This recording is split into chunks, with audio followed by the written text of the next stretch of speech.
मेरे स्कूल वाले मैम का कार्ड कार्ड स्कूल का कार्ड है ना। हाँ हमारे में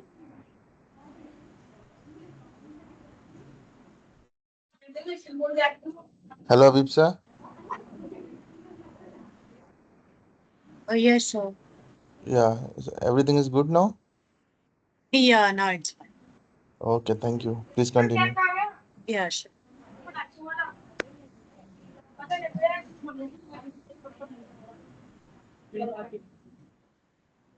Hello.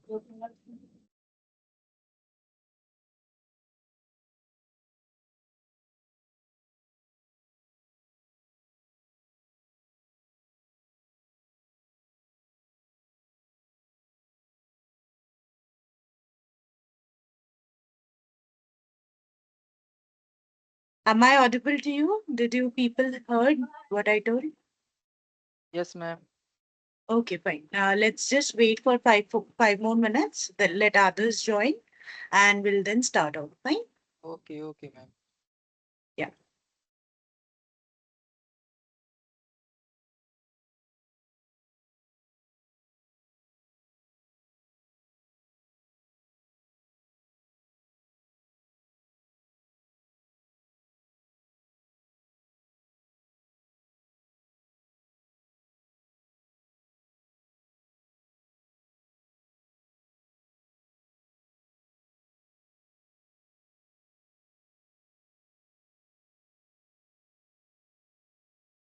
Good evening, ma'am. Good evening.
Yeah.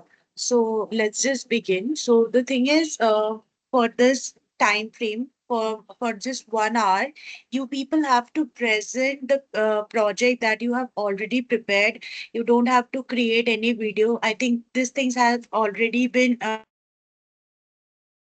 like conveyed to you. You are known with the details, right? So for this 1 hour, we will be going through with the presentation. Each of you will be like who are left with presenting their project. Those who will be presenting their project, and after an hour, we'll shift to today's topics, like this week's topic, and we will be studying those. Okay, got it? Yes, Yes, ma'am. ma'am. Yes, ma'am. Okay, Yes, okay, ma'am. fine. Okay, Hello. great. So, who want to present the person like presentation? Who wants to just present their project up now? May I do it now? Kushi? Ma'am, I am Yes. Sangeet. Okay, Sangeet. You just do it after Kushi. Yeah, Okay? okay. Okay, ma'am. Okay. Okay, Kushi, you can just just share your screen and present. Okay, ma'am. Just a second. Yeah, sure.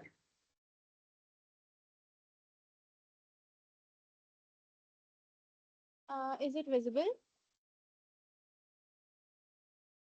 Yes, it is. Okay. Hi everyone. Today I'm going to present my project, which is titled as Cybersecurity Threat Landscape Analysis.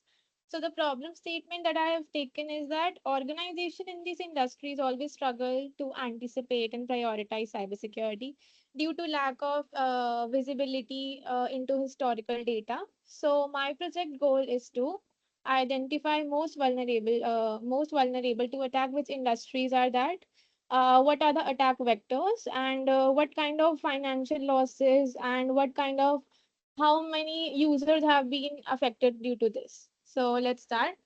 I've also added some domain knowledge. If you guys can see here, like which countries talking about in this project, what kind of years I've been taking, what kind of attack types like phishing, malware, SQL injection, and so many. Then different target industries like banking, healthcare, government. From this project, I analyzed that IT and banking has been the most targeted industries, and the rest of are also there. And then what kind of hacker sources are there? Is it a group? Is it a single person? Is it an insider of the company and all? Then what kind of defense mechanism is there? Firewall, antivirus, VPN, and so many. Then incident resolution time means that how much time it took to resolve the problem. Is it less than 24 hours? Is it more than 100 hours? So that is what it is there in this project. And also what kind of deliverables I've been presenting here is the EDA file and the Power BI dashboard and the predictive models that I have tried to forecast in upcoming years. So let's start with the basic EDA.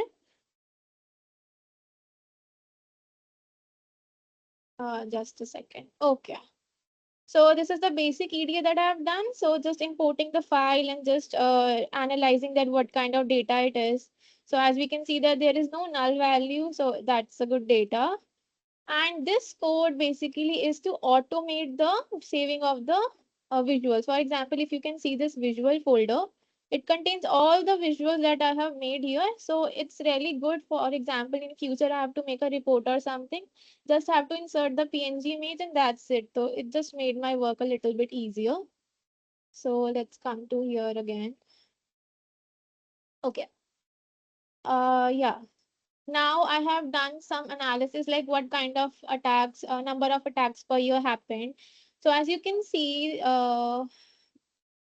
okay, so this is the visual, and we can see here that the most of the attacks were uh, above 300, but now, yeah, as you can see in 2019 there was a downfall in attacks, and then there was a rise in attacks. So we can conclude that in 2020 to 2022 there was a COVID time. So due to that also it can happen that the attacks increased. Now I have also written all the observations that I've observed here for each of the visualization that I have done. So for first visualization, we can see that there is a peak between 2017 to 18, and there is a dip in 2019 and rebound in 2020 to 2023. and then it slightly decreased in 2024. That is what the data is about, and we can also forecast. I've done that forecasting and we'll show you in further files. Then I've also done some attacks by country. So as you can see that UK has suffered with the most of the attacks. So highest impact, UK recorded the most attacks, approx 320. Then the major targets were Brazil, India, France, Japan, and the lowest end will be USA and China, but they're also targeted because it's not a much difference from UK. So all these countries have to understand what kind of cyber threats are happening and analyze that and solve that. Then the other is different type of attacks. So this is what the visualization is about. So as you can see, the distribution is fairly balanced. Nothing is so much and nothing is so less, equally balanced, most of them. So, however, DDoS and phishing together makes 35% of all attacks. As you can see that DDoS and phishing comprises of the most like 17% and rest are 15 to 16%. So, this can also help for company to analyzing and do the defense mechanism accordingly.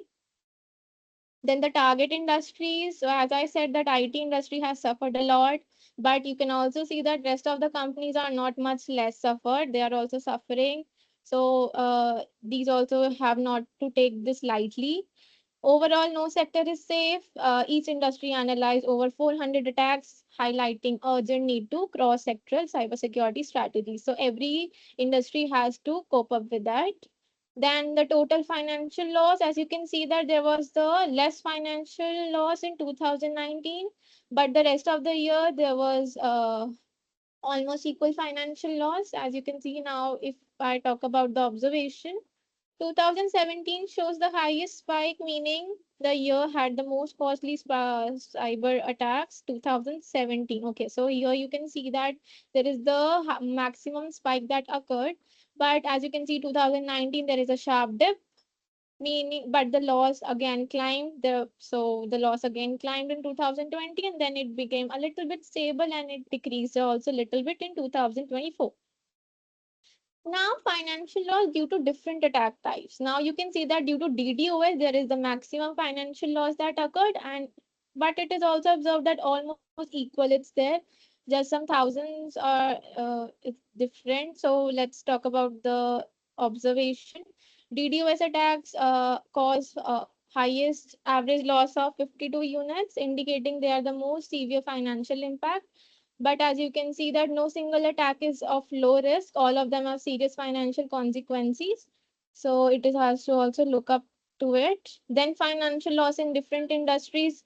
Government sector has been suffered from the maximum financial loss. Then comes the IT and banking. So from this till now, we can observe that banking, IT and government sectors are the most targeted ones, but also we can't ignore these one also. They have also suffered the equal amount. Now, government, IT, and banking should prioritize budget and defenses because single attack on them is financial devastating. As you can see that most of the financial losses are occurring here. Now, we can also see that total affected users. So, in the maximum affected users are in banking and IT sector. As you can see here, and the least is in telecommunications. I have visualizes also. IT is the maximum and the least is telecommunication. Then vulnerabilities. So 0-day vulnerability, top of the list, showing attackers exploit unknown flaws. So basically, what kind of vulnerabilities happen and how much are they happening? This is what it is telling about. Then what kind of defense mechanism? So as you can see that maximum defense mechanism is used as antivirus and the least is AI-based detection. So we can also conclude that AI-based detection, while the least adopted is close in usage of firewalls, which can be suggesting that the organization are beginning to invest in modern and intelligent security solution. So basically, AI has been new to the companies, but they are using that and incorporating that in their defense mechanism. That is a good thing that we can observe here. If the AI-based detection may increase, I hope so that in future the attacks may decrease and the real-time alerts may happen more quickly. Then resolution time, we can say that the maximum resolution time which was taken is by malware, and the least is taken by DDoS. So the differences in losses is small but consistent, suggesting any attack vector can result in high financial damage if not addressed.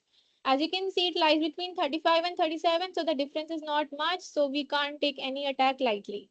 So this is what's all about the basic EDA that a company might need in future. Now let's come to the forecasting. So for this project, I use three models, which are linear regression, profit, and ARIMA. So this is the basic loading of the file. Now let's come to linear regression. As we know that linear regression is good for static data, not for in imbalanced data, but the data that I work on is mostly imbalanced. So as you can see that when I visualize this, it was showing that it will consistently increase, but it's very vague that how can you predict that it will consistently increase. So it won't work for this data. So I have also mentioned here that model shows only straight line trend, which actually while actual attack numbers fluctuate. As you can see that these are the blue dots are the actual attacks. So they are fluctuating. They are not in a single line. So how can you predict that in future it will be a single line? So this is the issue with this model. So for this data, linear regression has failed to tell us the forecasting. Now I also used ARIMA, which is also good for forecasting the time series analysis. So as you can see that in linear regression, it was increasing, but in ARIMA, it shows it will be constant, but also there is a confidence level here. So it also shows that they can vary from here to here, but this is also really vague how there is no exact amount that we can predict from here. So limitation is that because the data set is short and yearly, as the data set only contain the year value, not the month and quarterly values. So ARIMA doesn't have the enough seasonal patterns. If it would have been included monthly and quarterly, then ARIMA might have worked properly, but for not this data. Then let's come to profit. It's also a good data for doing time series analysis. Now, as you can see, that it is the confidence level, the gray one, uncertainty that it might fluctuate. Now, it is the most appropriate, what do we say, appropriate chart, appropriate forecasting for this.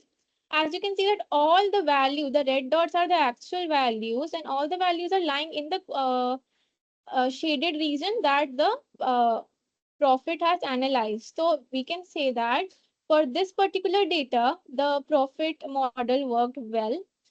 Now, in order to compare the all three models, there are three metrics that you have to find: mean absolute error, root mean squared error, and R squared. So for the reference, I've also added what is the best case, what is the worst case. You can look into it. From all the observations, we have concluded that the profit is better than linear and regression, but still not very strong, and there is a need to explore more models. I will do that in the future timing. And for the dashboard, I've also created a dashboard to create. I will just show the screenshots that will help. Okay, so this is the first page where I have just analyzed the basic things so that the company knows what is going on. Then in the page two, there are the industry vulnerabilities, what kind of attacks are happening in different industries, what is the attack type, what is the frequency from 2016 to 2024. Then in page three, there is just target countries and what kind of countries facing from what kind of attacks. So it's like it analyzes and it gives you a real picture of what is happening in the data. And in page four, it's really simple of what kind of defense mechanism and how is it used and what amount of using. So in EDA also I told you that antivirus has been used the maximum number of times. So yeah, this was my project, and I hope it was satisfactory. Thank you for your time. Yes, ma'am, I'm done. Yeah, okay, So okay, let's- Kushi, it was good. Sorry, let's, anyone? Okay, let okay. I start, ma'am. Ma'am, I would like some feedback if it's Okay, possible. fine. You want to present? Okay, definitely. Things will be analyzed, right? So based on that, we can definitely, like, since this would be the presentation session, so based on your presentation, there would be the evaluation session that will be done. Okay, so Okay. there you will definitely be getting the details. So, Oh, right? thanks, ma'am. Okay, it was pretty good, Kushi. Good effort from your end. Thank you. Okay. So who wants to Yes, ma'am. present next? Let's I start, ma'am. Ma'am, Sangeet here. Hello, ma'am. Okay, okay. Yeah, Can I yeah, start, please ma'am? tell. Yeah, Can I start, definitely. ma'am? Present. Yeah, yeah. Present your screen and start. Yeah, thank you. Ma'am, can I after him? Okay, sure. Okay, ma'am.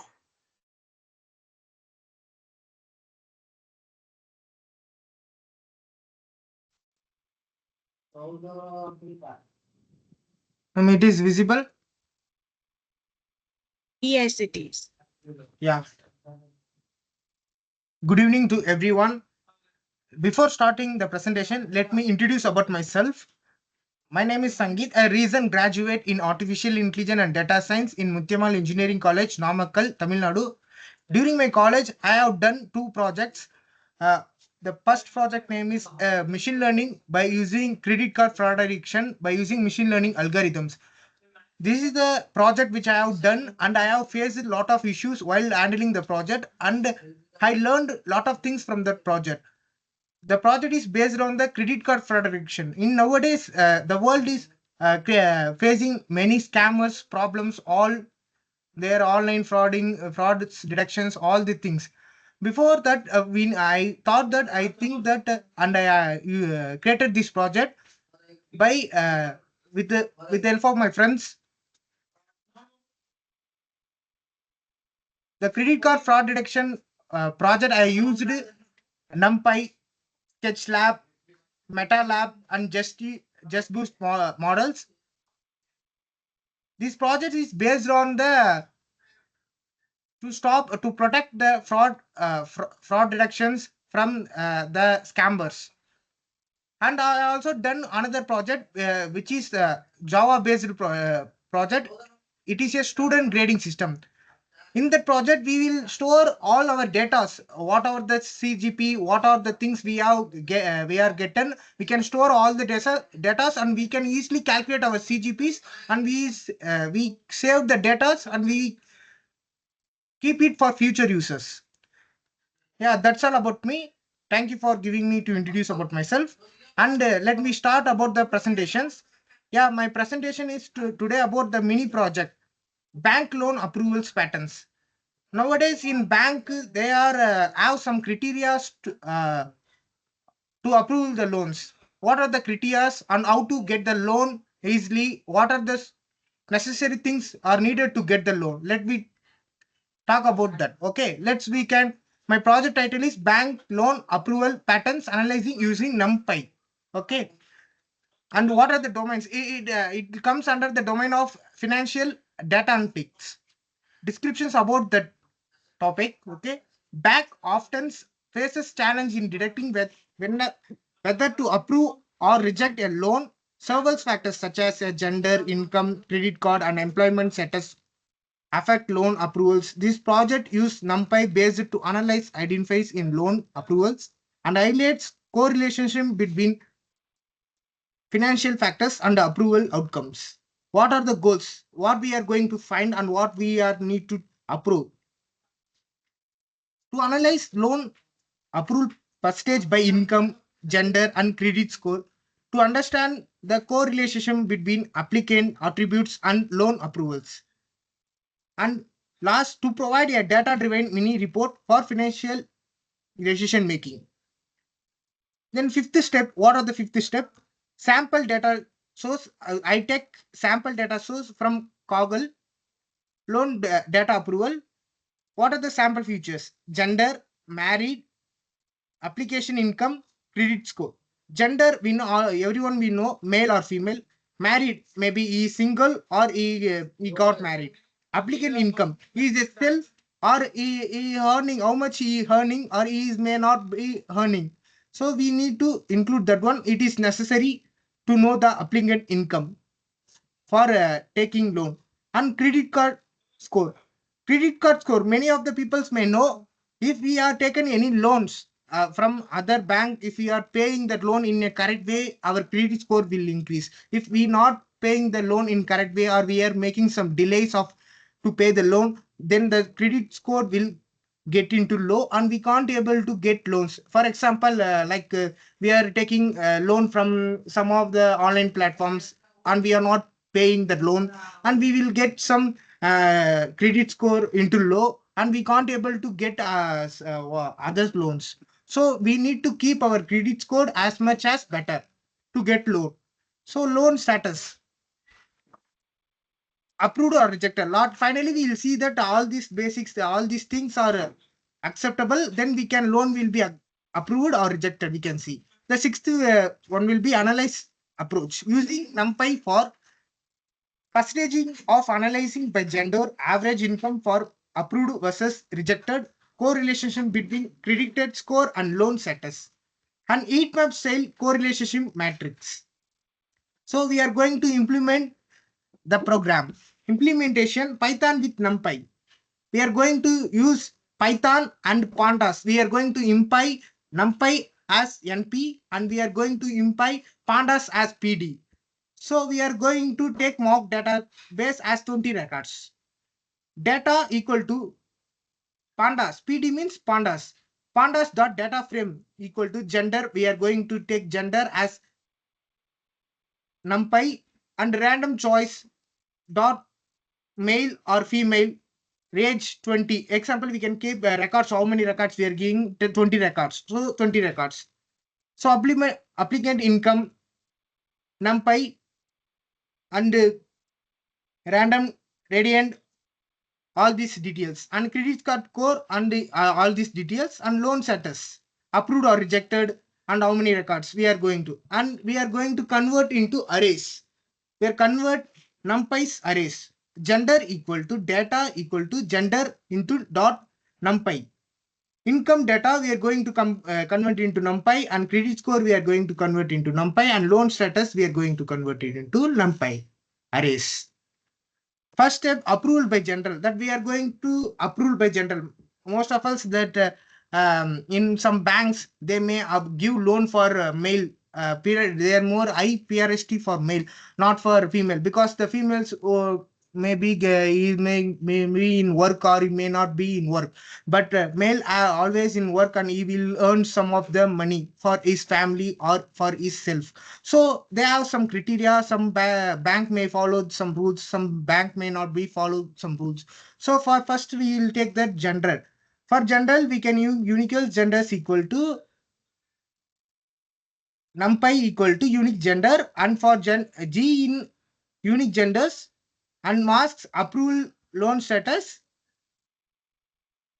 and print approval loan for G approval rate and dot F percentage.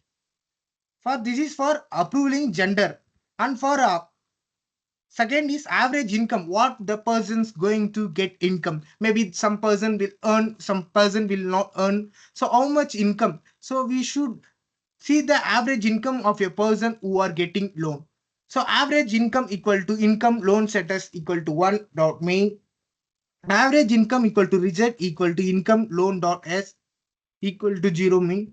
Print average equal to income, average equal to income dot 2f. So like that. So third one, correlationship between credit card score and loan status. So we are seeing the relationship between credit card score and loan reductions. So we are using this code to see that one. And finally, the correlationship matrix. Futures equal to NP V stack. We are using the V stacks income dot credit score loan status like this format. And finally, we will get the output. What the output of using this code and what we are getting the output. This is the output, exactly output we are getting. Approval rate for the female is 22.22 per stage. Approval rate for male is 36.386 per stage. Average income approved and average income rejected. Correlation between credit card and loan status. and correlationship matrix. It showing the relationship. What is the relationship? See, we will see the relations here in the order. We can see the relationship and expected output. What are the expect approval by gender? Example: male, female, 75 stage, female, average income approved higher than the rejected. Correlation value predicted score strongly correlated with approval. Correlation matrix showing in how income, credit score, and approved status are really related. And conclusion. Finally, came into the conclusions. The analyzing highlights approval disparity based on the demographic and financial features, income, and credit card score, showing strong correlation with the loan approval, while gender may or may not, showing bias depending on the data sets. Yeah, that's all about me. That's all about my presentation. Thank you for giving me the wonderful opportunity, ma'am. Thank you, ma'am. Okay, Sangeet. Okay, it was nice. Next, who wants to present? Ma'am, can I start? Yeah, definitely. Ma'am, can I go after her? Okay. Ma'am, is it Nishchita, visible? you are going now, right? Yes, ma'am. Okay, fine. After her, who wants to go? Let Ma'am, me know. Saket. Saket. Okay. After Nishchita. After Okay. After Saket, Aditi, you go. Okay. Yeah, ma'am. Thank you. after Okay.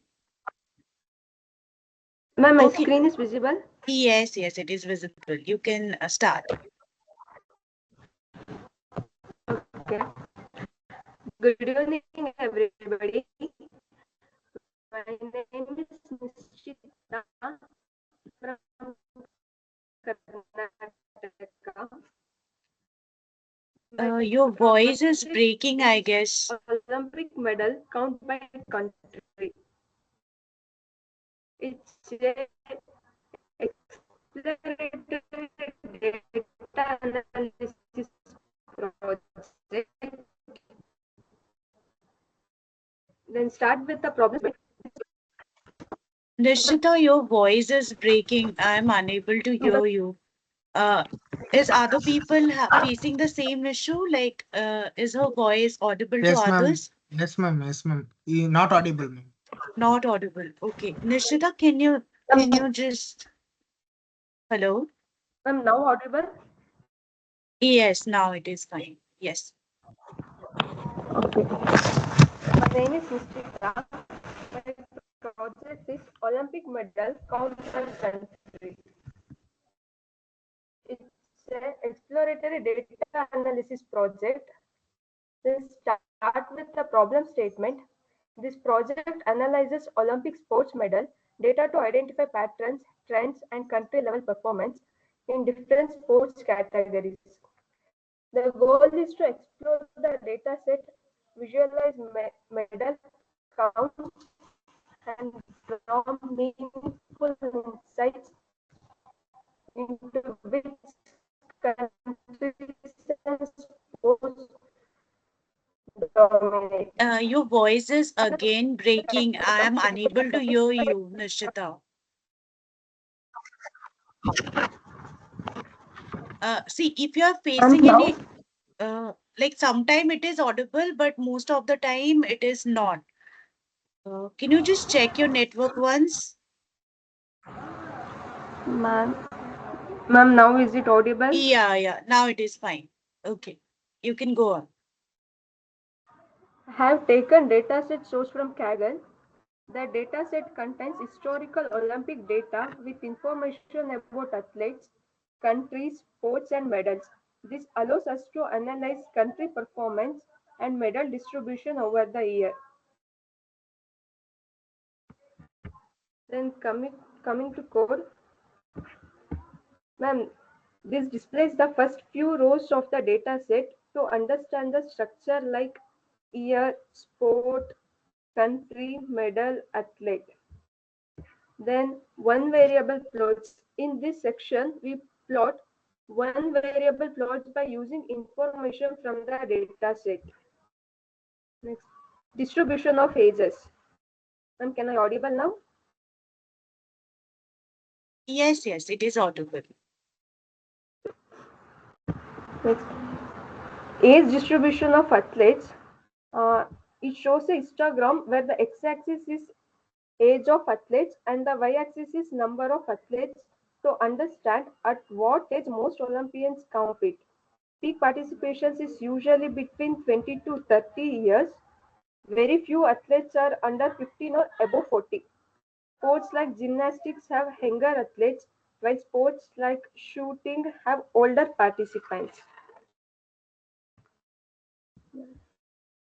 Next, distribution of sport branches.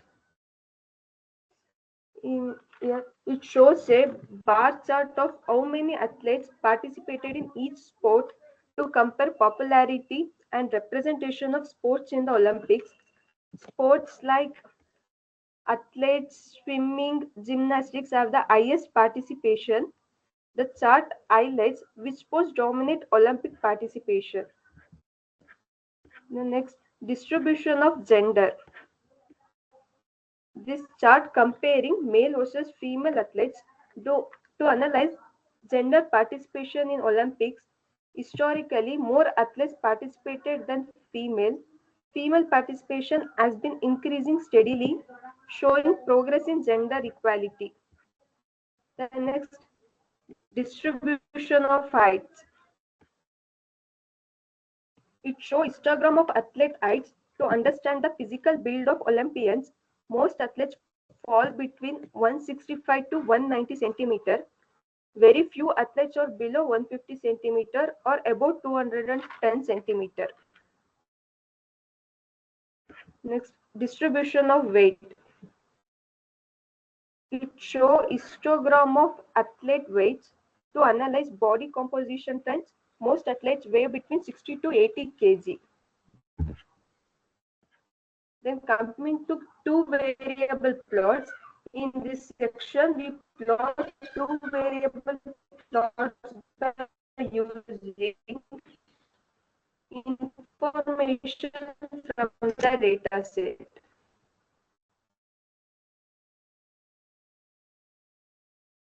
Distribution of medal and ages.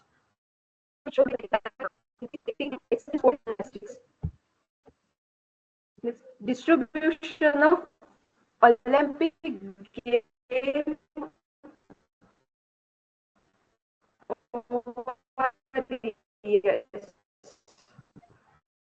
Excuse me, Nishita. Your voice is breaking too much. Hello, am I audible to everyone? Abhipsa? Yes, sir, you are audible. So her voice is breaking too much. Just ask her Yes. to check their network and then later on present this. Actually, Okay. yeah, The previously Olympics I also have told the grown same, over but time with more athletes and No, sports no, being no. Just added every year. right, just okay. inform her and ask another one to start the Yes. presentation. Sure, okay. Yeah. Nishchita, can you hear me, Nishchita? Am I audible? Yes. Actually, your voice is breaking too much, right? So, you do one thing, you just rejoin and check your network once. By the time any other person will present, after him or her, you can present again. Okay, since it is not properly audible to me, right? And others also are unable to hear you properly, since your network is lagging very much. Okay, you just reconnect. Ma'am, actually, See, now also I am there is unable to very hear you. network issue, ma'am. Oh, okay, got it. Fine. Okay, you just then take your time. You can present in tomorrow's session. Fine. Since if you are unable to like, I am unable to hear you properly, then it is not like how I will be able to understand, right? Yes, So ma'am. you just take your time. If your network fixes by the time, you can just ask Yes, me, or ma'am. you can definitely present it. Ma'am. By the time anyone else will present. Fine. Okay. Is it fine? You just stop your screen sharing and try to reconnect. Fine.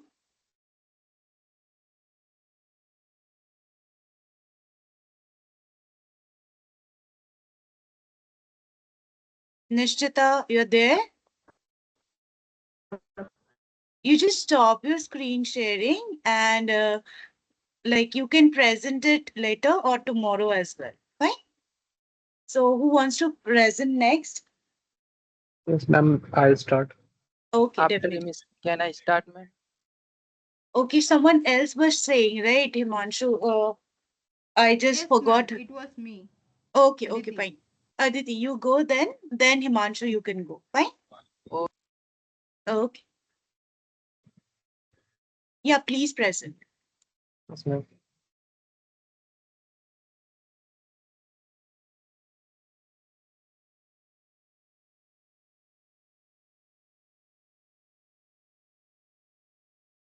Ma'am, actually, I have some permission issue for starting screen sharing. Can I just rejoin and start? Okay, definitely. You can then you do one thing, you rejoin and then start. Okay, ma'am. Okay, ma'am. Thank you, ma'am. Okay. We'll just wait for 2 minutes for you.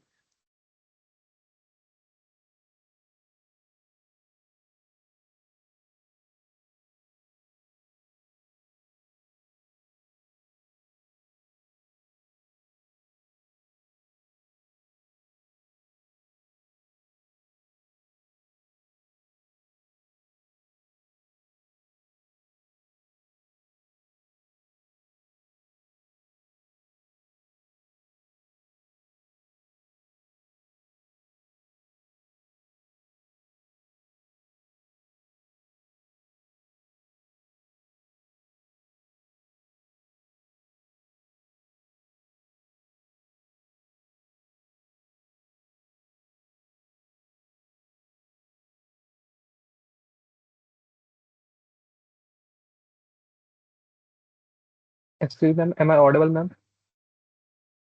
Yes, you're audible. Okay, ma'am. Myself, Saket Sahu, and I've done this mini data science project on football match statistics. So this project examines Premier League statistics from 2020 and 2024 to gain insights on the scoring patterns and the advantage home team gains in home versus away matches and the goal per match in every season overall. And I'll also visualize everything. And for source, I'm using Kaggle Premier League matches dataset from season 2020-2024. So this project helps coaches to get analyze matches and build strategies for their teams so that they can perform better. So firstly, I'll import the required libraries such as pandas, numpy, seaborn, and matplotlib. Then I'll import the dataset. You can see this is the dataset, but here we can see that some places have nan values. So firstly, we will check which of them has. So as we can see, the attendance has 1600, about 1600 nan rows, and notes have almost all nan rows. So later on, we will just remove notes, and for attendance, we will later on just get median using our sklearn library, simple computer. As we can see, our data set has 4,788 rows and 28 columns. So firstly, we will rename our columns since we can't understand these. For column names, I have used the Kaggle data set given references. So as we can see, we've renamed the, and now we can understand them pretty well.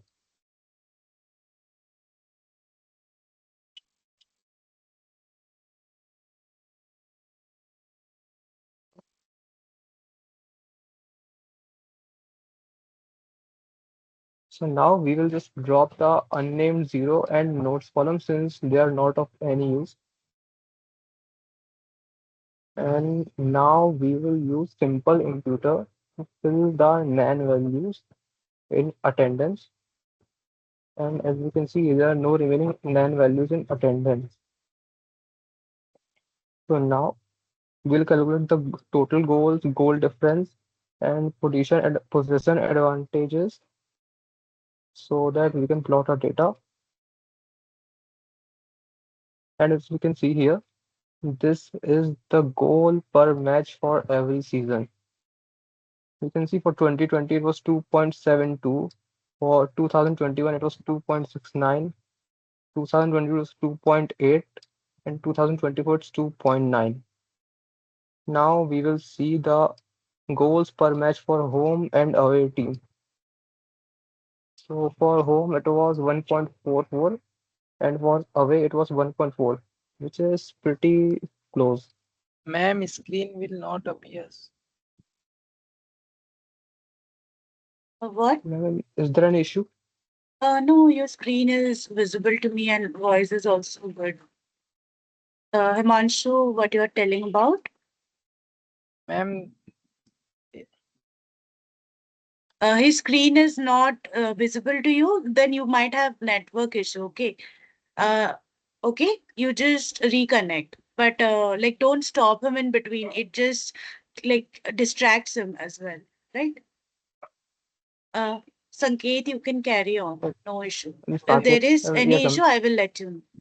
okay, continue. So we can see that home's team has an advantage, but it's not very noticeable, and it won't make any major difference. Fine. So now we can see I've added all the results that I've calculated above here also, and some more details so that we can analyze data better.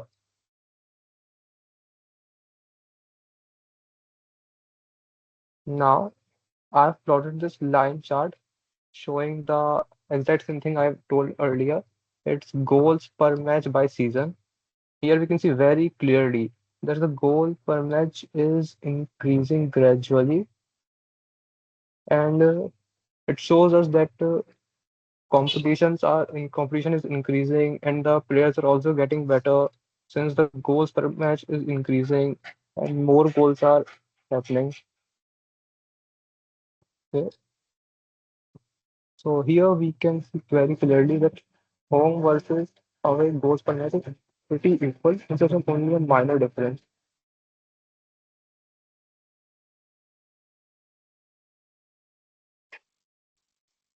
So this is the correlation matrix for every row by which help us analyze that how they depend on each other. Like the obvious one I can explain is for attendance and attendance is one that means they are equally, which is obvious. And we can also see that total goals versus away goals is a gradual increase, but it's not, it's a slope is a little lower. And for negative ones, it's a negative slope. So with this, we can analyze the how how columns depend on each other.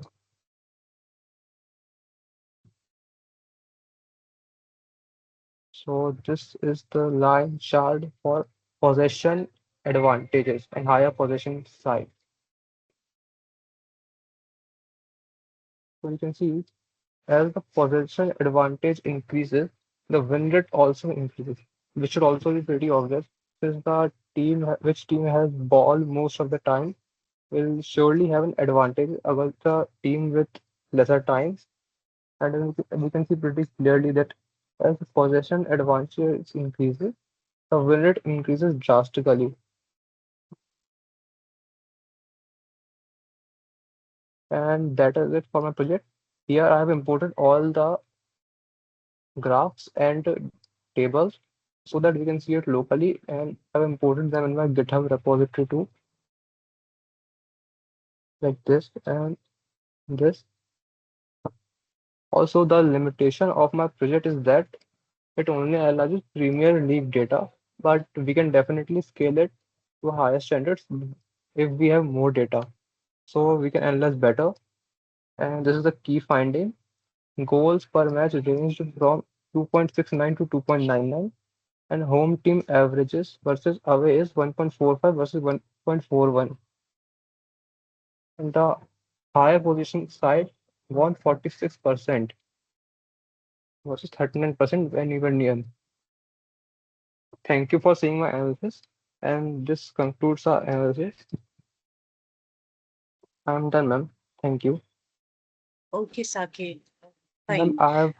I, Yeah, by watching others' report, I've already understood what mistakes I've made, and I'll right. definitely make it better next time. Definitely. Thank you, ma'am. Okay. Yeah. So Aditi, you wanted to present next, right? Yeah, ma'am, I'm ready. Okay, Ma'am, please after present. Aditi, should I? I guess Himanshu was there after Aditi. Himanshu, you're there?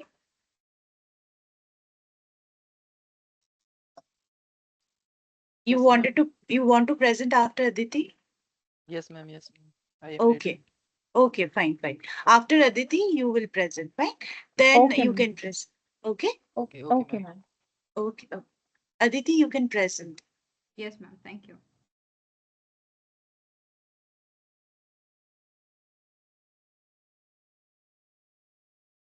Ma'am, is my screen visible? Yes, it is. Yeah, ma'am. Actually, myself Aditi Arun Chaudhary from Mumbai. I am an engineering student in the third year.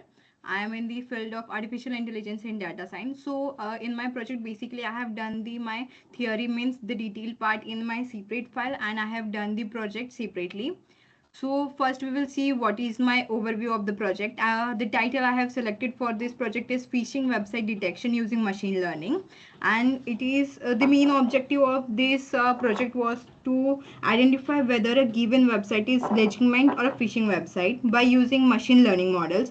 Phishing websites are mostly created by the fraud uh, websites are created by attackers to steal sensitive data like password, credit card numbers, and personal details. So the data set I have imported from the Kaggle website, which have, for my example, we can see my data here. This is the data I have used. So in this, the one is for legitimate website and minus one is for phishing website.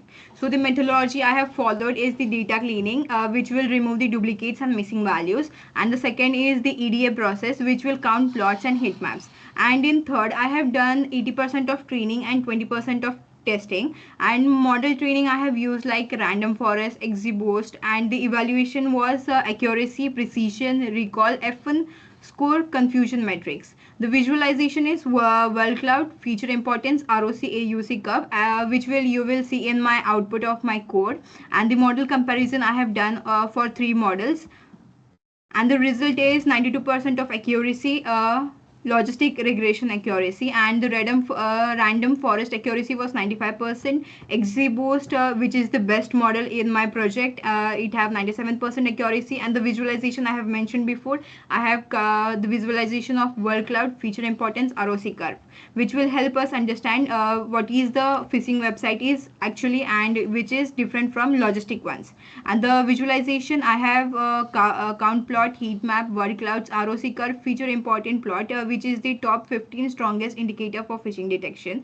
The key takeaways was machine learning is highly effective for phishing detection. The XGBoost performed the best and it have 97% accuracy. The visualization improved interpretability for non-technical users. So it is means it is useful for everyone. The final model was saved for development, and the future scope it is like it will be useful for our company for detecting the cybersecurity attacks. So let's move to the code. Ma'am, totally I have 14 steps in my code. The first one is like I have installed the Kaggle, then I have made the Kaggle API. In third, I have downloaded the data, which is the CSV file, and I have imported in the step third. And step four, here as you can see, there are various libraries. I have mentioned the working as in comment. The fifth is I have loaded the data from CSV file to the collab, and the sixth one is I have done data cleaning. as you we can see the code. And the in 7th step I have done the basic visualization, and 8th one I have done the training and test plate. Ninth one I have used the random forest model. Ma'am, this is the topic actually I have learned in my statistics. Currently I am in sem 5, so in statistics I have this topic in my second chapter. So the 10th step is like word cloud, means we have in this step we have been done the correction of the data from the CSV file. So for example, we have -1, it will go as false, and we have 1, it will go as positive, like that way. And in 11th step I have done the feature importance. In 12th I have done the model comparison, so which is in this we have the comparison between the two data set. As we can see the code here, I have used logistic regression, random forest, and XGBoost. And the third one is ROC curve comparison, and the 14th is rank model. So we can detect which is the best model through the project, and the 15th one is the best model for development which we'll be using. And this is the output. The dataset shape after cleaning, before cleaning and after cleaning, it is been seen here. And the graph we can see the -1 have low numbers, whereas the one have the longest numbers and the bigger one. The feature correlation heat map, as we can see the red lines are most. And the precision, recall, F1 score support, it is in the table format. The confusion matrix, and the word cloud feature strong in phishing, where this is the black screen is like the index, right click in frame, it is for -1, and for the one we have the blue color and it is positive. And this is the comparison between the 15 important features of phishing detection. So the page rank is at the lowest and the SLL final state is at the highest. The model comparison I have done here, and here is the accuracy, precision, recall, and F1 for the models I have used. And the ROC curve, which simplifies the logistic regression, is accuracy of 0.98, and the random forest have 0.99, and XGBoost have AUC of 1. And the model performance ranking also I have mentioned in as table in the output. And the model ranking by accuracy, we have different colors for the different models. Yes ma'am, I have done this. I have the data too in my CSV file, and I have imported in Excel. Yeah ma'am, can I stop sharing? Yeah, okay, got it, fine. Thank you. Okay, you can just stop your screen sharing. Then Himanshu, are you ready? Yes, ma'am, I am ready. Okay, okay. Then present your screen. Okay, ma'am.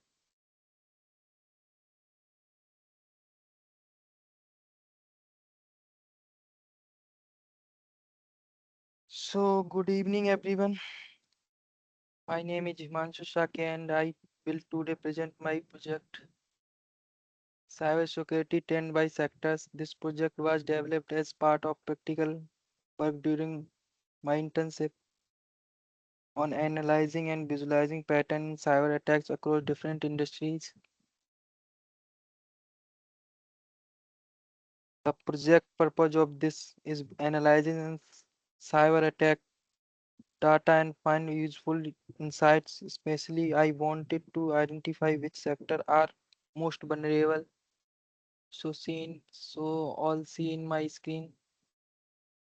I want to which attack method are most common and how attacks have changed over time since cybersecurity is a major challenge for industry today, such as analysis can help organize prioritizing their defense strategies. The dataset I use a sample file named indices sample CVC. I contents for important column, the data of attack, the sector where I can occurred, the attack vector or method used, and the number of indices report. For example, in 22, healthcare had 22 ransomware indices, even though it is small data set. It helped demonstrate the process of analyzing and visualizing attack patterns. I organize the project into a professional folder structure. The data, the data folder holds CVC file and output store generate charts and SRC contains Python scripts. The notebook folders is used for Jupyter exploratory analysis and requirement txt list dependence. This kind of structure input for the maintainability and reusability just like do in real world projects. The workflow followed four main steps: loading and visualizing the data set, summarizing the data by sector and attack vector and year, creating visualizing pie line and heat map charts, automatic everything into a Python script that can run with one command. This made the project both analytical and automation oriented.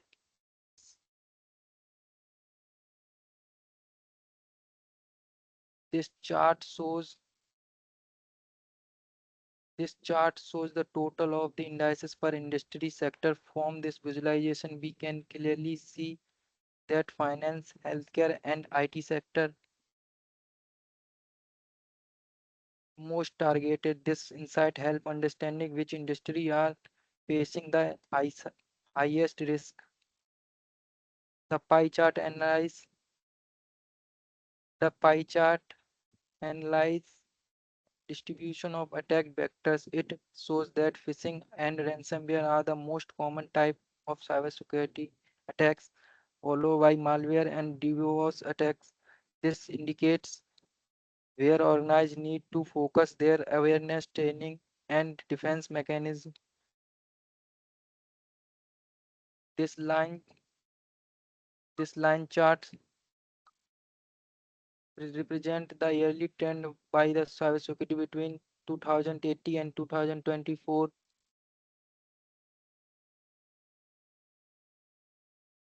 We can observe that the number of indicates in steadily increasing over the year, which reflects the growing threat in landscape and by the in cybersecurity.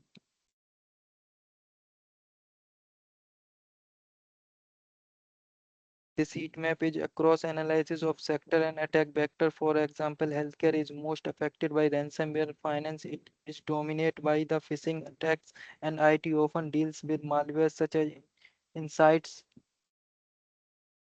So not just the frequency of attack, but also the nature of threats in each industry.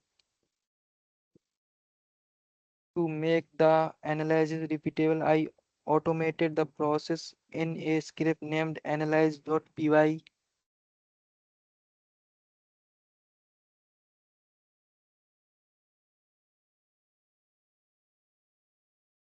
With just one command, the script load the data, summarize it, generate all charts, and save them to the output folder. This make it easy for anyone to use the project with new data without modifying the code. I use Python as the main programming language. Pandas was used for data cleaning and summarization. Metalopit for visualization and purchase of command line automation. I also use Jupyter Notebook for initializing, exploiting, and testing together. These tools helping me implement both analysis and automation. Through this project, I gained hands-on experience in data cleaning, validation, and visualization. I also learned how to structure product professionally, automate repetitive tasks, and generate meaningful reports. Most important, I practice analytical thinking, moving from raw data to useful insights.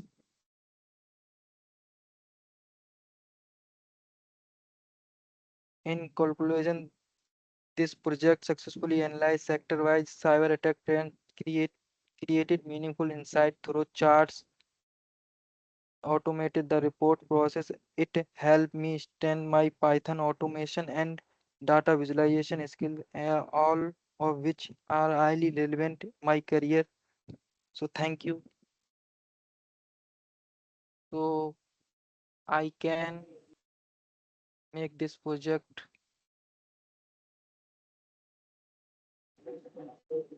Okay, Himanshu, you are So, done, so I right? stopping sharing my screen, ma'am. Yeah, definitely, definitely. Okay, You can thank you. stop your screen sharing. Okay, Should I Sake, present, ma'am? just a minute, Sakeshini. See, अरे यार it's all. Mobile से दिक्कत है वो तो डर लग रहा है तो Himanshu, can you just turn off your mic off? Switch off the mic off. Yeah, Sakeshini, the thing is, see, today is already 6, so we need to conclude with the session as well. So, in tomorrow's session, first you will present, okay? Okay, ma'am, no problem. Okay, fine. So, tomorrow we'll start with your presentation, fine? Ma'am, after her, I'll Sure, ma'am. present it, ma'am. Okay, Ma'am, after okay, that I will present. okay, definitely. Well, tomorrow we will be like listing it down in that form, okay? Okay. Okay. So today we will be going ahead with the like this week's sessions. So accordingly, I will just show you this week agenda, and from there we'll move on. What we will be doing for today's session, and eventually we will be moving on. Okay. So just a minute. Let me just present my screen.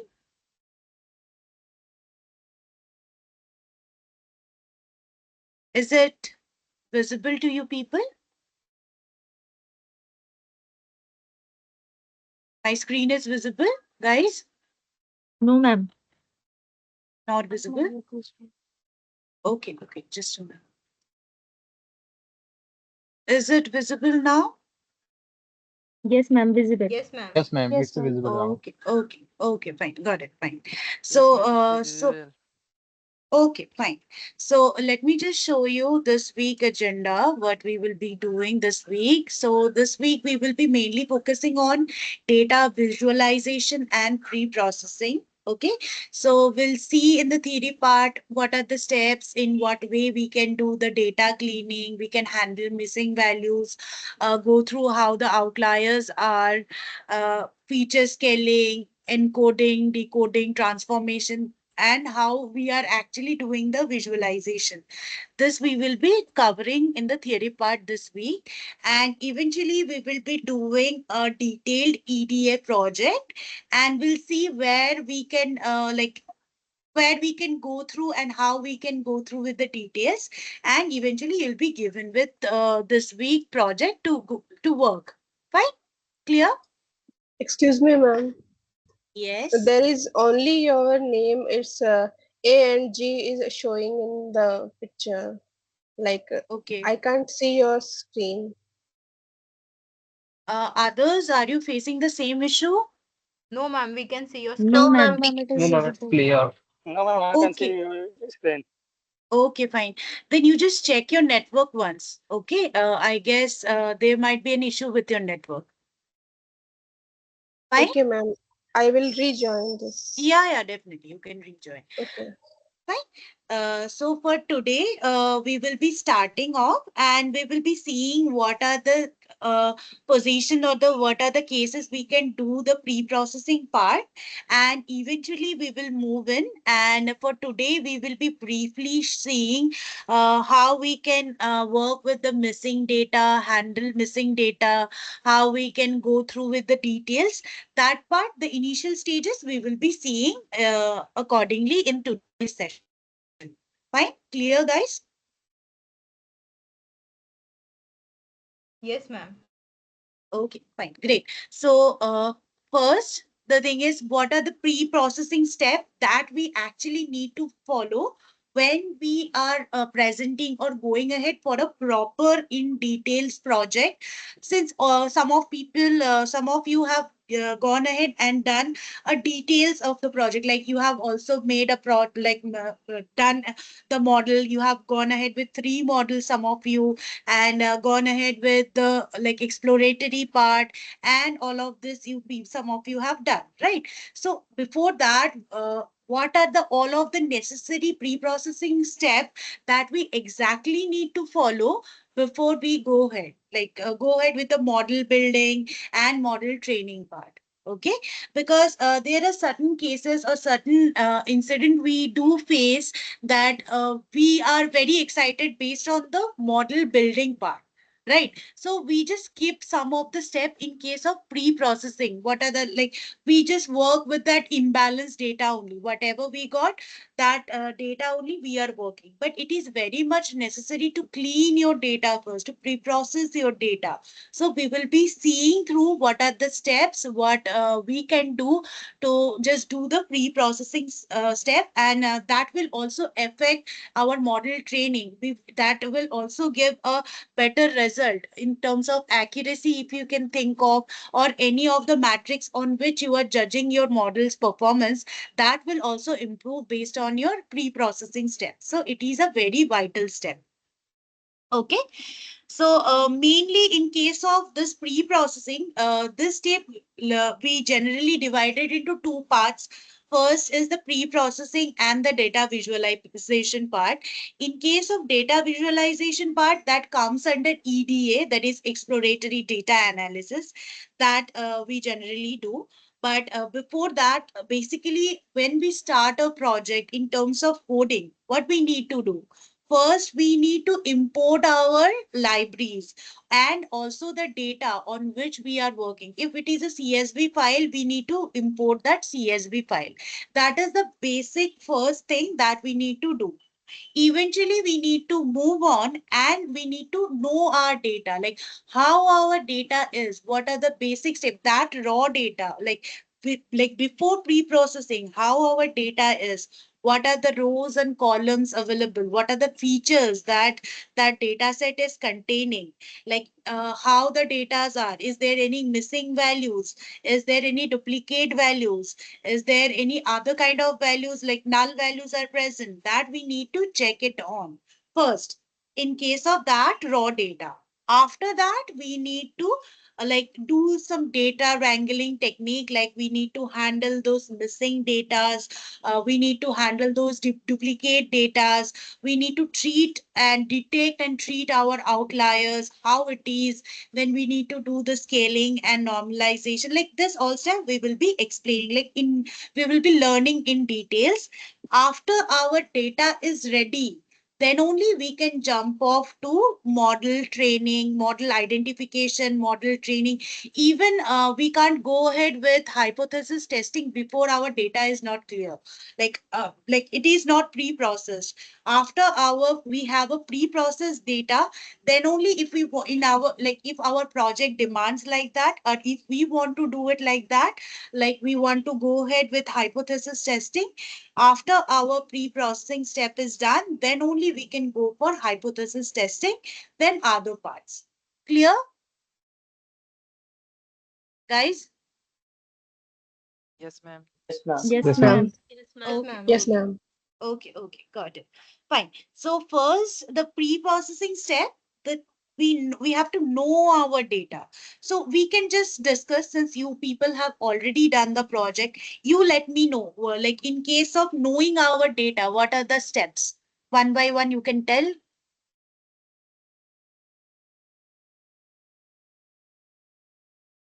Ma'am, guys. data type, Yes, info, definitely.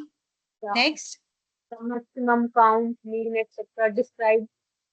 right? I'm checking nan values, Checking checking nan values, empty null rows. values. Okay, Yes, ma'am. great. Yes. So these are the steps that we need to do.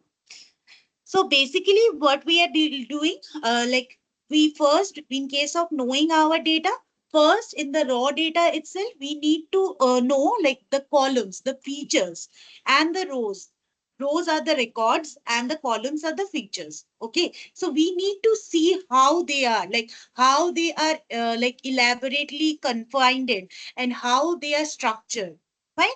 So first we need to see that, and for that we can definitely like just print the first values, first five values of the data set that we have imported. Using head, using tail, we can see how, what are the last five values, we can see it of, like in this format we can just see how our data is. We can also print like what are the columns that are included in the data, like in the data set, what are the columns or the features that are there, we can do that.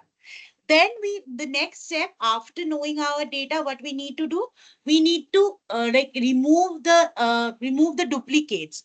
For that, we need to first check what our duplicates are. If is there any duplicate values, so we need to check in to that. Okay, so if two rows are exactly identical, right? Then what as the option that we are having? We need to drop off the one column we need to drop off if we are having exactly two rows or exactly two columns identical. Then what is the solution we are having? We have to drop off either a column or either a row. Fine. So next, like this is how we need to see. And what someone was saying that we need to see what are the data types. Yes, definitely. We need to see what is the data types of each of the features or the columns that we are having. Okay, because checking our data types gives us the access to like understand how we can just do the manipulation or the data wrangling part we can do in what process. Fine. So that is a very much important part. So after like removing the exact duplicates that we are having, we need to work with inconsistency. Like if there is any inconsistent data that are there, so we need to check on that. Like inconsistency that we can think of in terms of spelling check, in terms of like suppose we are having considering the quantity. Is it in kg or gram or in meter or centimeter? Like that already depends on the data set, right? So if any a column that has the value, unit value we are having like kg value, gram value, that we need to check for every row if is they are considering the kg value or the gram value, or there is any misleading that is happening or inconsistency that is happening over that. Okay, and also no, we need to check with the categorical data, like in case of like male, female, this kind of value we need to check. Like there are situations where we get in through like a male value is written in smaller case, and in the same like in the same data set in another row in the under the exact column we are getting the male value written in capitals. So we need to handle those. So this part in this format, fixed inconsistent entries in this part, we are checking with all of this value. Then after we have checked them off, we need to standardize them. Like we need to make it into an uniform unit, or we need to fix the spelling if there is any. Okay, clear guys? Yes, ma'am. Yes, ma'am. Yes, ma'am. Okay, fine. Then you tell me what we can do in case of handling missing values. What are the steps we can follow? Then we can substitute with mean value, median value, or mode value, or we Yeah, can use the method. yeah, definitely. That we can do in case of there is values that are like the rows value, some of the rows value that are not there. Like in that case, we can just do it in this format. Okay. So handling missing values, see, the first thing in case of handling missing value, what we can see of, like we can go by the columns. If we find any of the column where the maximum number of rows are empty, or we are getting null value is in any of the features that we have been considering in the data set, we will definitely drop off that column. Fine. Next, in case of rows also, if we in a static row we are getting most of the values are not there. In case of 100 value, we are only getting two value that is there. So it will be very obvious that we will be dropping off that row or that column. Okay. Next, as one say, we can go ahead with like putting like in there, if any value that is there and we are having the numerical value up there, there we can definitely like change the null value or the null parts or null rows with the mean value or median value that we will be going. Okay. Next, we need to detect and treat the outliers. This is very, very much essential. This part is very much essential because we need to look for the outliers that are there in our data set. So what are outliers? Anyone wants to tell?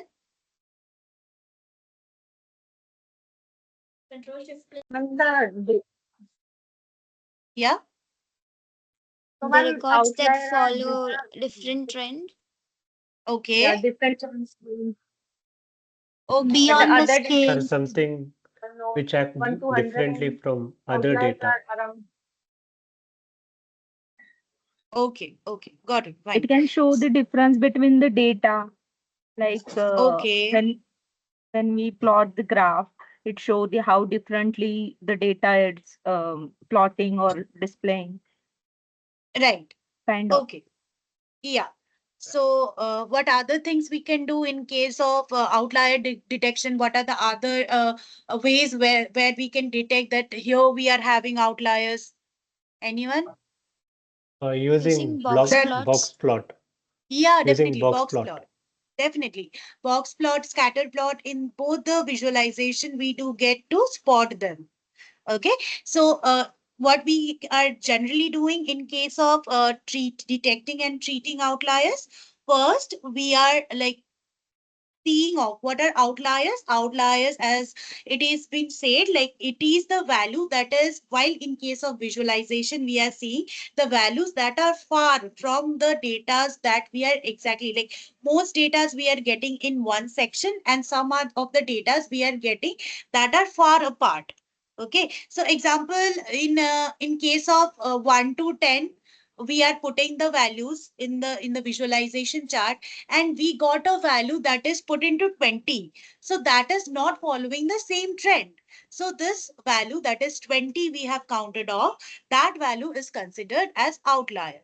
So if we need to work properly, if we need to go in through and get the most out of it from our models, we need to like detect and remove our outliers. Okay, so in case we need to check the data errors also, if there is any error in the data, we need to check it through and also replace with the median or mean value that we already did in case of missing data. That also play an intellectual and important part in treating the outliers.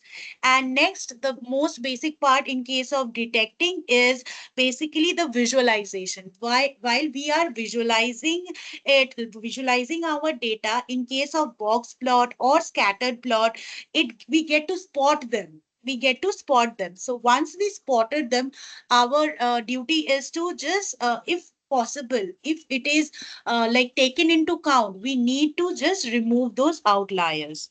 Right? So next we can do the scaling and normalization. Scaling, like why we are doing scaling. So there are some algorithms we can think it of like that, that there are some algorithm that treat numbers equally. Like we need to treat the numbers equally. But one column we can see in the data set that one column is having the value range in like in lakhs or based on in other format. In income also we can think it of like that. But in case of age we are getting the values in around within 100 only we are getting the values. So that thing we need to handle. That things we need to keep in a keep in a form that we have to, that is more vast, that is widespread. The data is widespread, so we need to scale and normalize them. Fine? Clear, guys? Yes, ma'am. Okay, okay, fine. Yes, Then ma'am. we need to do the encoding the categorical data. So we have already worked with some of the datas where we are getting the features. Some of the features are categorical, like the value is either male, female, or the value is like yes, no. This kind of data we have already worked on, right, guys? You have seen like this kind of data, right? So we need to handle that. because our model won't be able to understand male, female, yes, no, this kind of data our model won't be able to understand. So what we need to do, we need to do either label encoding or we need to do one hot encoding. So in case of label encoding, what we do, like in this, we generally convert it into the categorical values. Like we just go ahead and assign a number. In case of label, we just go ahead and assign a specific number to those categories. Like when we need to maintain any order or anything like that, we go for the label encoding. Next, in case of one-shot encoding, yeah. Ma'am, your screen is not visible. PPT is not visible. Sharing my screen. I'm not sharing anything. Like your like the Teams thing is only visible. Like since we are just like discussing Okay, about the okay. things, you people are also putting it. So that's why I'm not showing anything. Like it is, I'm not showing anything as of now. Okay. Okay, ma'am. Sorry. Yeah, not an issue. Fine. So, as I mentioned, so in case of one hot encoding, like what we are doing, we are separating it with 0 and 1, this kind of value, like he, she, this kind of value, or male, female, yes, no. We are just separating with 0 or 1. That helps our model to understand how we can go through and how we can work accordingly. Fine. And then we can do one thing, we can also handle the dates and time that we are having in our data set. We can like keep it in the form that we can able to use the year, the month, the day, even the hours we can use. So we need to create features in that in that form that we will be able to access all of the part. Like in suppose a date is given, today's date is given, so we need to like put it in that format that we will be able to access the month also from that very data, from the date and time data, the time also, the year also, and even the date of the month also. Okay, so we need to handle it in that format. Then we will have to also handle if there is any text data we are having, the lower case, or we have any punctuation, or the spelling error is there. We need to take into count and we need to address them as well. Fine. Clear, guys? Up to now, you people understood what are the steps basically we need to go? Okay, great. Then we will just show. Now my screen is visible, right? Yes, ma'am. Okay, Yes, fine. ma'am. So we need to see some of the steps, basic steps, how we are doing. So we will be like coding it down and see the examples, how we are moving ahead and how we are seeing it through. Okay. Okay, so first we need to remove the duplicates. The very first step, remove the duplicate. So I haven't just gone ahead and taken into any of the CSV file. We can definitely do that when we will be working with any real-time data. So just for an understanding, we created a data in this format. Basically here I have created a dictionary and then we have performed the details up here. Okay, so the content that is there in the dictionary, we have taken 3 key values, that is name of a person, age and city. In what is the name of the person, what is the age of the person, and in which city the person is living. So we need to check it through. So once we have created it, we find out that Amit, 25 years of age, and the city is Delhi. That is duplicate. We found it duplicate. Now we need to check it through. So after we have just created the dictionary, we have converted it into data frame. Now check in through the original data that it has got.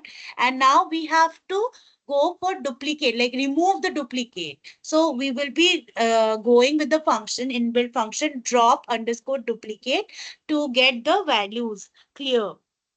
Okay. Clear, guys? Understood this Yes, part? yes, Yes, ma'am. ma'am. Okay. Okay, got it. So then what we'll be doing, we will be going ahead and handle the inconsistent data that we are having.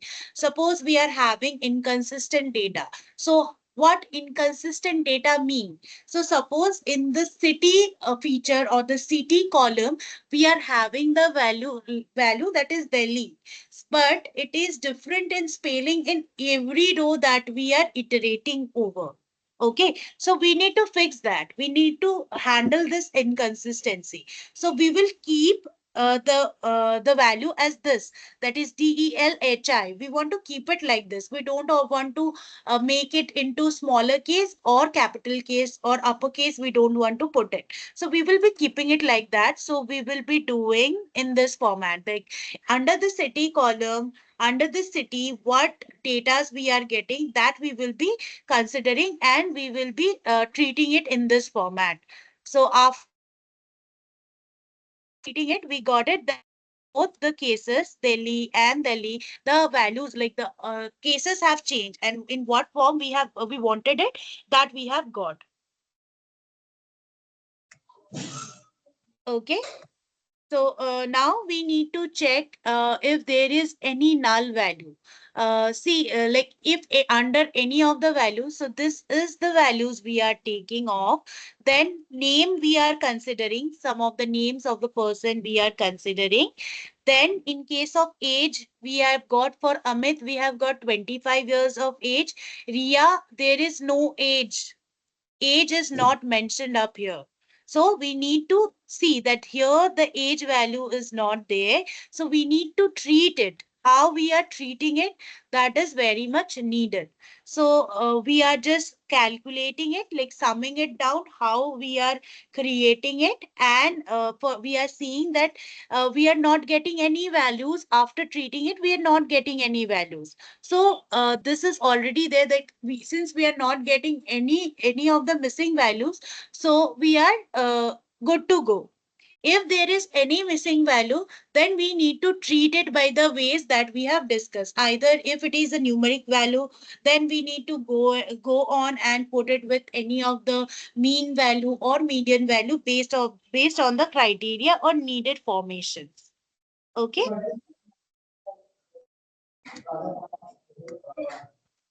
Now we will be going ahead and see in case of dropping rows, or how we can just drop the rows with missing values. So we will be putting the values like the inbuilt function we are using, that is drop and a. So, and we are just going and dropping the values where we are getting any missing value or duplicate value we are getting.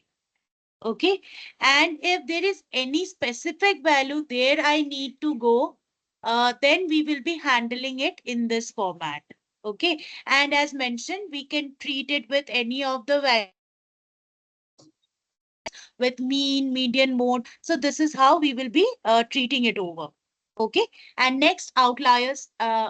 In case of we need to detect the outliers, so for that what we did, we have created a score, like it is just for just showing how we are seeing the outliers up. So in case of box plot, we have plotted the graph and we have seen this circles, this generally represent the outliers. So once we have detected it, we need to then remove it from our case, so that we can get in through in a more broader perspective. Okay.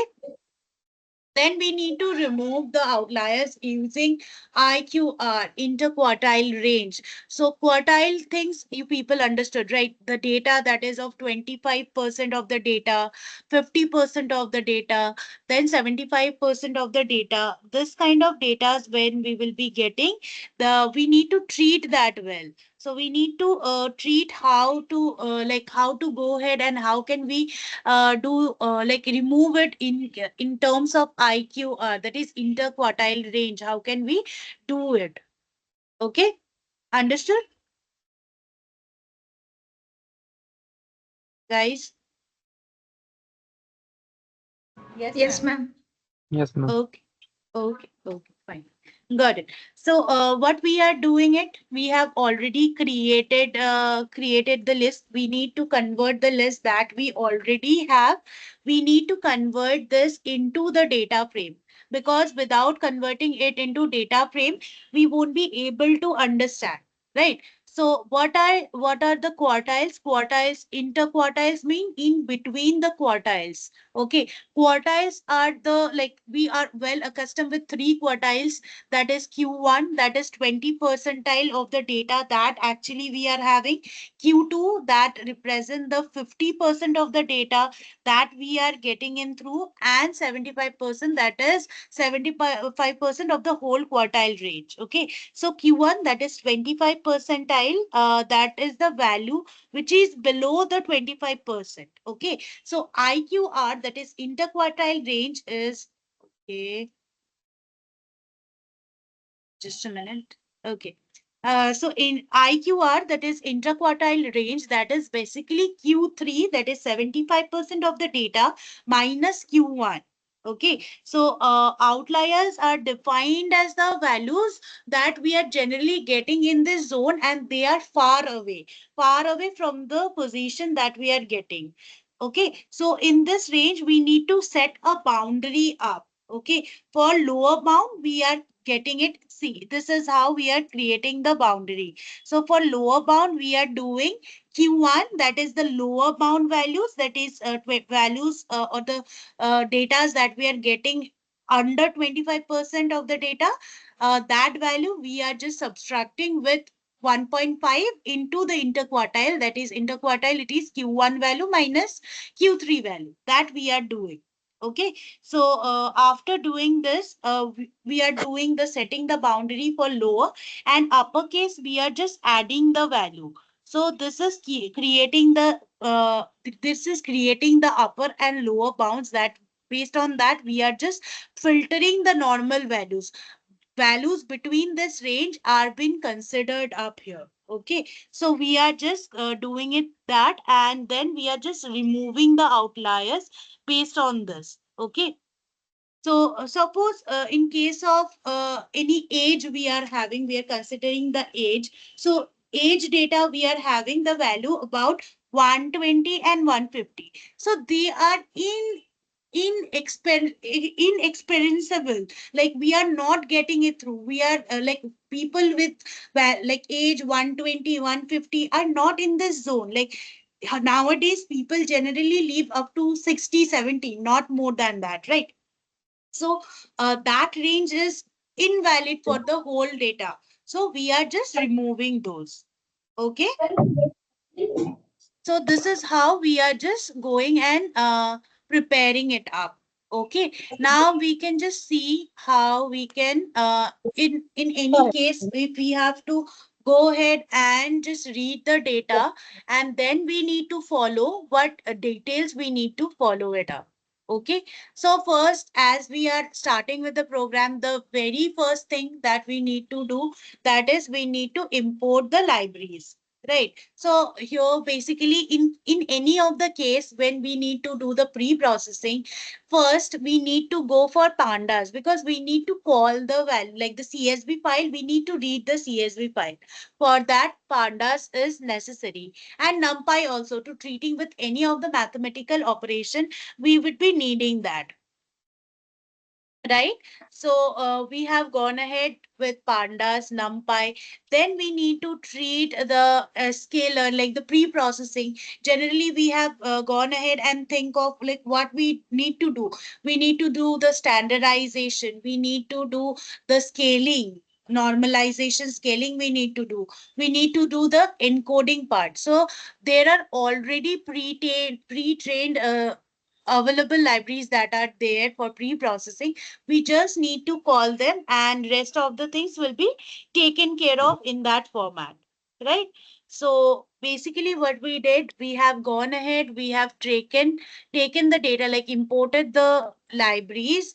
We have like read the CSV file. Here I have taken a normal CSV file, mall customer type of. There we are getting the values. How we are getting the values, now we will be seeing. So in case knowing our data, what we are doing, we are just going and getting what is the shape of the data. So here you can see how the data shape it is, or how the what are the values we are getting in this data set. We are getting customer ID, we are getting gender, we are getting age, we are getting the annual income of the person, and we are also getting the spending score. Like there is a form that is in from 1 to 100. We are like giving the person the score, how much they are spending on any of the mall. Fine. In the buying, or the in any of the perspective where the person, where the customer is buying the product, and we are just giving the how much money they have spent over any of the item, we are giving a score on that. So this is how our data set actually looks. Okay, so now we need to just see how the data is. We need to go and see how, what are the descriptions of the data, like what is the unique value we are getting, what is the mean value, max value, that we are checking it up from here. Okay, then the next step, the removing the duplicate values we have seen of. Then we need to see, like we need to treat the inconsistent data. If there is any inconsistent data, suppose if we have seen the gender category, right? If the values are okay or not, if everything in a small letter is there, or anything in capital letter is there, we need to first detect it, check it, then we need to take the necessary action to just change it over and convert in a simple format that we can consider on. Okay. Next, in case of where we are getting the values as kg, gram, we need to see it all in that format.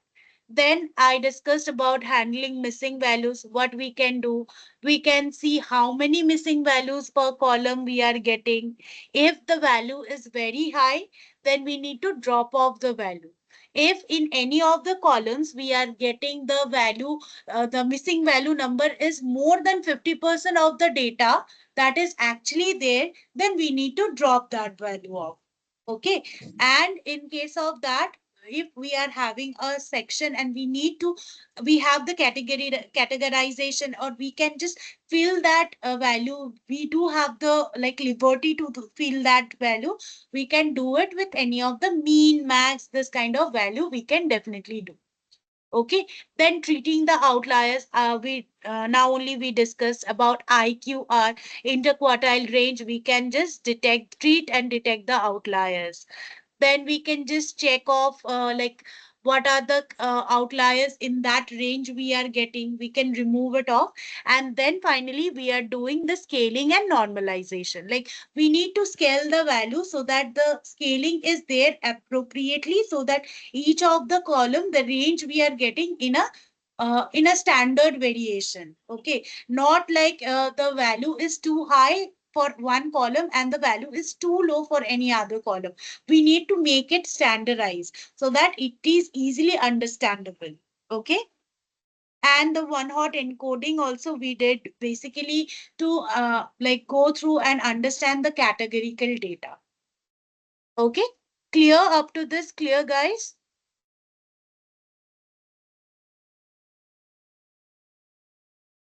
Yes, ma'am. Yes, ma'am. Okay, fine. So we'll just see, let me just show you one data, real-time data, where we have taken the value, the Flipkart data we have taken. There, what are the data wrangling technique we have used so that it becomes easier for you to understand. So let me just find it out for you. Just a minute.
Ma'am,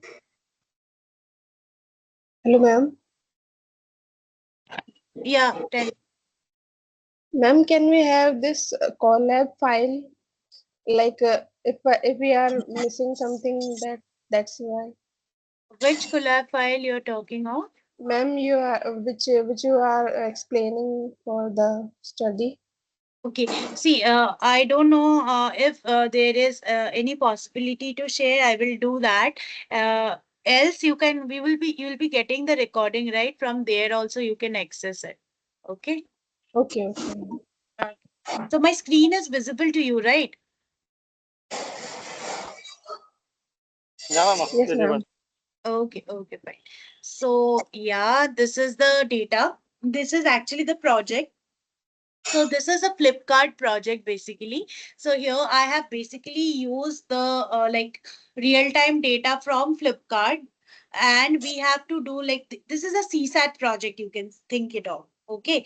So in this stage, what we need to do first, what are the normal steps we need to do? We have done that. So here, whatever the project summary, what are the details, like the GitHub link, the project statement, everything we did. Then when we are starting the code, first the importing libraries, these things we need to do. Then we need to do load the data set. What is the data set we are getting? Then data set view we need to do. Then we have to do how the data columns, this are there, like understanding what of the data, the original raw data, how it is, we need to understand that. See if there is any duplicate value, missing value, we need to check it through. And the best part for this, we need to do the visualization. Okay, first we need to do the visualization very well, because visualization help us to understand like where exactly we need to see and how exactly we need to see.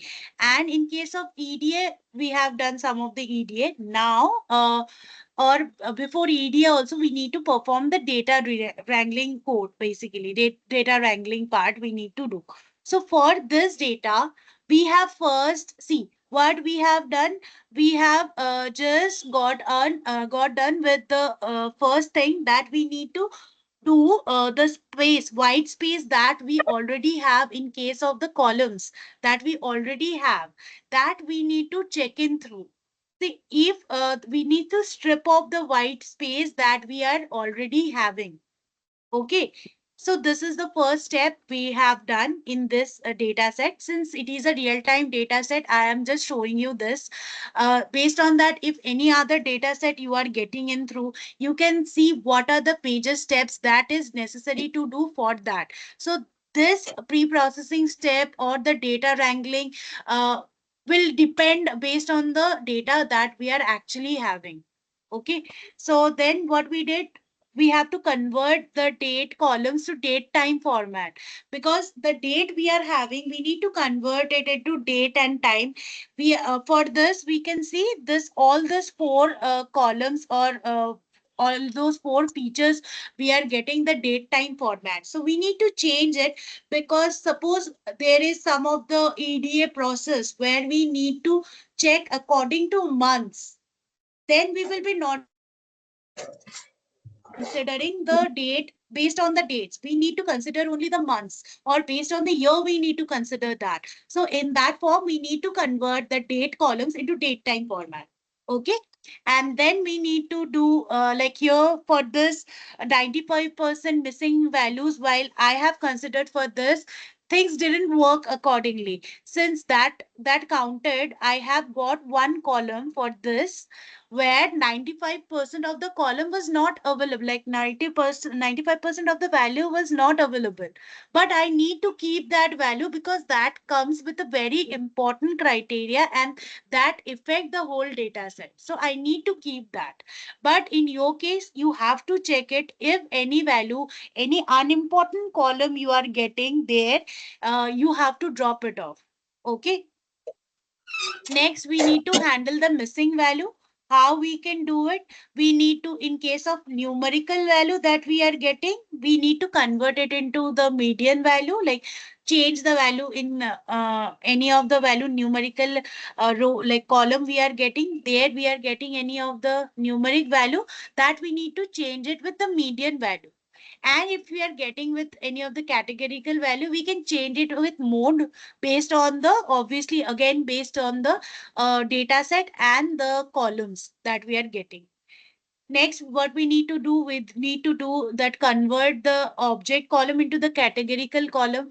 We are having the data type that is object type that is not understandable to the machine. So we need to change it to categorical. Then also we can do the one hot encoding. We can do that is in case of categorical column that is also not understandable to the machine. So we need to convert it to 0 on 1 value. Okay. So this is an example where we had put it in case of Flipkart data. Clear, guys? Yes, ma'am. Yes, ma'am. Yes, Clear. ma'am. Okay. Got it, fine. So any query, any question you people are having?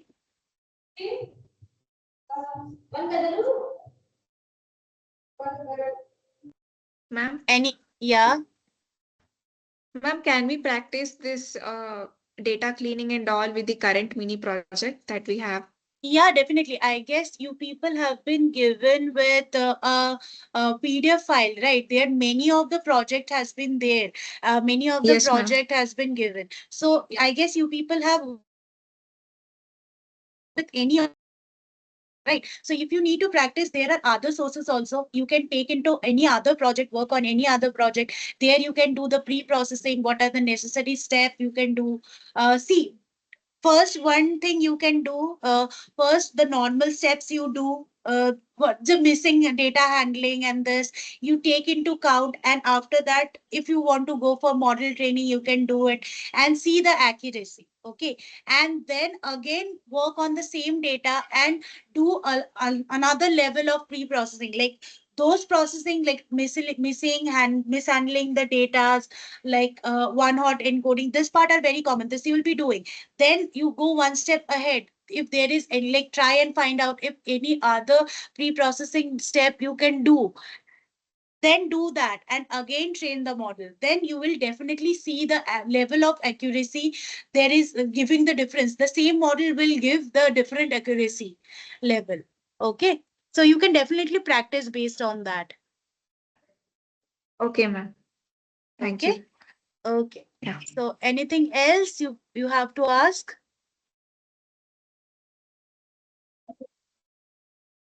Hello, ma'am. No, ma'am. Yeah. Who is Basically, saying? ma'am, I missed the first hour of the class. I was outside of the town, so I have my presentation pending. So I just wanted to ask when I will be able to present the first project. Okay, got it. So every day we will be starting off with the presentation session only. So first you people will present, then we will be going ahead with the Ma'am, class. ma'am, this is the issue. Yeah. Every day at 5 to 6, I'm not free. Like I have to come home and then I have to join the class. So basically, by 5:50, I uh, come home. Okay, so are you done with your presentation? No, ma'am, I haven't presented yet. That's what I asked. Okay, your project is ready, right? Yes, ma'am, I have sent it to you on the given mail. Okay, but you need to present it for evaluation. That is a criteria that you need to present your project well. Okay, so you do one thing, you join tomorrow's class. Yeah, you can present it early or based on the time you can present, and then from accordingly you can count it off. Okay. Okay. Okay, ma'am. Okay. So tomorrow you can present your presentation. The project that you have prepared, you can present it. Right? So anything Okay, ma'am. else, guys? Thank you. Yeah, okay. So my question is, ma'am, I explain my project with front of you, so I need their video in my GitHub. Sorry, I am not getting you. You explained your project, right? Then? Yes. Then so I need share video in my GitHub. See, that is up to you. In your GitHub, you can just definitely go ahead and do like whatever be the details that you have done, project details and the output. That is enough, I think. I don't think you need to put the video on your GitHub. That is not required. Okay, ma'am. Okay. Okay. Anything else? Can you provide this collab file Which collab file? and Flipkart project file? No, no, that is my personal project. Okay, I just have shown you based on like how based on data set how we are doing and how we are changing with the data wrangling process. There are maybe in other any other of the project where you have to do any other extra step in this form. So the basics would be the same as we have discussed, but there are certain maybe in any of the data set you got there are no categorical columns are not there, then you don't have to do that one hot encoding part, right? So Okay, based ma'am. on that I just have shown you like how based on the data set how the steps increase or decrease. For that I just have shown you that. Okay, ma'am. No problem. Okay. Yeah, Thank you. that Thank is you. not yeah, that project is not shareable, but other details I have already shown you, right? Okay, thank you. Yeah, okay. Anything else? Ma'am, one question is regarding the recording session, like the record session which is being posted in the See, I message box. understand. I got it. Yeah, that will be definitely discussed. I am not sure about it. I have no idea how the recordings will be provided to you. So I guess that would be communicated in the WhatsApp group itself that you are already Ma'am, having. Yeah. ma'am, it says only org member have access. Okay. Then I need to check, or you can just in the support mail ID, you can just drop a mail. They will definitely guide you. Okay. Okay, okay, ma'am. Yes. Yes. Okay. Fine. Hello. Yeah. Ma'am, can you suggest any good resource to learn Gen AI about like RAG and LLMs? Good resource. See, as of now, like in terms of if you are thinking of any book, proper this kind of thing we are not getting in through. You need to search the web, like you are having the access of internet. There only you can get better. Like in this format, you can get into through, like get in through. You need to just search well. You need to like see. There are some content that suits me very well, but that doesn't suit you, right? So you need to choose accordingly what content choose you the best, right? So based on that you can just serve like I will just check if I have any of the thing like any of the content. Based on that I can try and provide it to you, or if any of the source I know I will just provide it to you. As of now I am not recalling anything like Okay, ma'am. proper. Thank I you. am not recalling like proper Okay, name ma'am. wise or anything in that format. Like I do generally do like I do just scrap the web based on that in one section or any part I got this one part better. Suppose in terms of ML I am saying, suppose I am scrapping the web and I am getting through like the in gig for gig, suppose supervised learning is very well explained. Okay, so then I have switched it off to and seen in W3 school there might be any other content, maybe the unsupervised learning may be very well explained, or the coding form that they have shown that suits me, or I am like able to understand that very well. So you need to choose it from your end, like you need to just do a trial error form. Okay, Disha? Yes, ma'am. Yes, ma'am. Thank you. Okay. Yeah, Fida, you want to tell something?